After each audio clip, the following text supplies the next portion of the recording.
రాష్ట్ర చరిత్రలో ఎన్నికలు లేని విధంగా ప్రజల పద్దుల కమిటీ ఎన్నికలు నిర్వహించి రావడం దురదృష్టకరమని వైసీపీ ఎమ్మెల్యే పెద్దిరెడ్డి అన్నారు. ఇలాంటి పరిస్థితులు ఎన్నికలను బహిష్కరిస్తున్నట్లు పార్టీ తరపున శుక్రవారం ఆయన ప్రకటించారు. మేము ఆ రోజు పయ్యవల కేశవ్ గారిని నియమించడం జరిగింది యునానిమస్గా. మరి ఈ విధంగా ఒక ఆనవాయితీ ప్రకారం వచ్చేదాన్నంతా కూడా తప్పుదోవ పట్టించి ఈరోజు పిఎస్సి చైర్మన్ పదవి అధికారంలో ఉండే వాళ్ళే తీసుకుంటే దానికి ఏం న్యాయం జరుగుతుందని చెప్పి నేను అడుగుతా ఉన్నాను.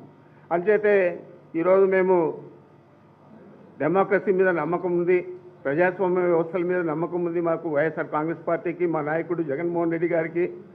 మరి జగన్మోహన్ రెడ్డి గారు అక్కడ ప్రతిపక్ష సభ్యుడి హోదా, ప్రతిపక్ష నాయకుడి హోదా అడిగితే కూడా ఇచ్చే పరిస్థితి లేకుండా ఉంది ఈ ప్రభుత్వం. అదేవిధంగా ఈరోజు అతను కోర్టులో వేస్తే దానికి ప్రభుత్వం రిప్లై కూడా పిటిషన్ ఇవ్వలేదు. ఇలాంటి పరిస్థితుల్లో మేము ఈరోజు ఈ పిఎస్సి కమిటీకి ఎన్నికలు నిర్వహించడం దురదృష్టంగా భావించి దీన్ని బాయ్కాట్ చేస్తూ ఉన్నామని చెప్పి మీ ద్వారా తెలియజేస్తూ ఉన్నాను. Thank you.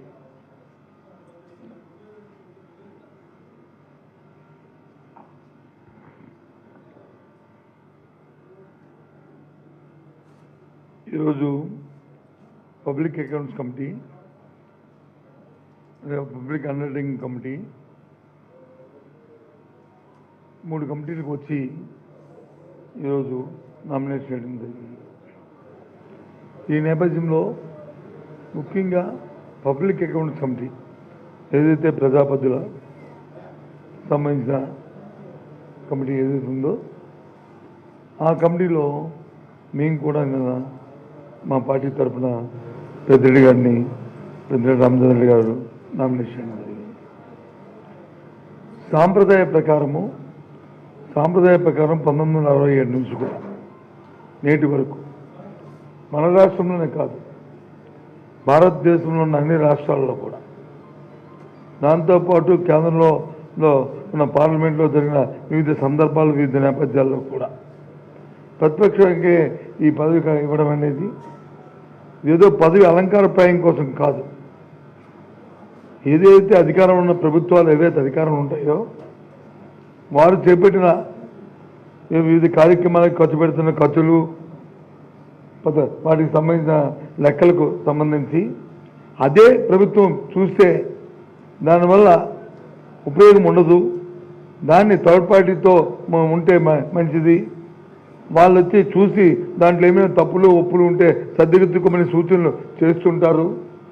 తద్వారా కంప్యూటర్ ఆర్జనల్ ఏదైతే కాగుందో వారు కూడా దీన్ని నిర్ధారిస్తారు అని ఒక మంచి ఉద్దేశం, సదుద్దేశంతో దీన్ని ఈ కమిటీని రాజ్యాంగంలో పొందుపరిచారు.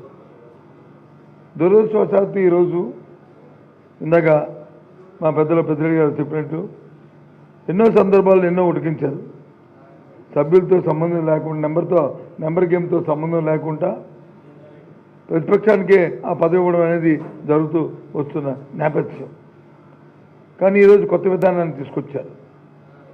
మేము శాసనసభలో మా తాలూకా మెజారిటీ ఉంది కాబట్టి, మేము వచ్చి 160 పైసలకు మేము ఉన్నాం కాబట్టి, మీరు 11 మంది సభ్యులే ఉన్నారు కాబట్టి ఒక సభ్యుడు గెలవాలంటే మీకు 18 మంది శాసనసభలు ఉండాలని కొత్త నినాదాన్ని తీసుకొచ్చారు. అయినా సరే చూద్దామని చెప్పిన అందుకే నేను నామినేషన్ వేస్తాను. నేను సాంప్రదాయాన్ని మీరు వచ్చి కొనసాగిస్తారా, లేదు సాంప్రదాయానికి వ్యతిరేకంగా వెళ్తారా, ఒంటెత్తు పొగడితే వెళ్తారా? ఎందుకంటే ఇది ప్రజాస్వామ్యం. ప్రజాస్వామ్యం అంతా నేనే అనుకుంటే, అంతా నాదే అనుకుంటే, నాకెవరూ తెలియలేదు అనుకుంటే అది పొరపాటు. ప్రతి 5 సంవత్సరాలకు ఒకసారి ప్రజలు తీర్పిస్తుంటారు.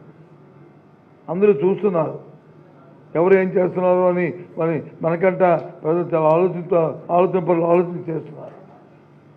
మరి నువ్వు చేస్తున్న కార్యక్రమానికి, మీరు చేస్తున్న కార్యక్రమానికి, మీ పద్ధతికి మీరే దాన్ని ఎండార్స్ చేసుకుని దాన్ని ఓకే అనిపించుకుంటే అది ఎక్కడుంటుంది ఇది? అలాగని మీరు తప్పు చేస్తారా, తప్పు చేయడానికి కాదు ఇక్కడ ప్రశ్న. మన తాలూకా సాంప్రదాయం అది. ఎందుకు ప్రతి సంవత్సరం సామాన్యుడు ఒక ఆడిట్ చేసుకుని లెక్కలు పెట్టినప్పుడు ఒక ఆడిటర్కి ఇచ్చి ఆడిటర్ ద్వారా ఎందుకు పెట్టించుకుంటాం? అడిగితే ఎందుకు అకౌంట్ పెట్టి చేస్తారు? ఇది ఒక సాంప్రదాయంగా వస్తున్న ఒక చెక్ అండ్ ఇది. కానీ ఇవాళ చాలా దురదృష్టం.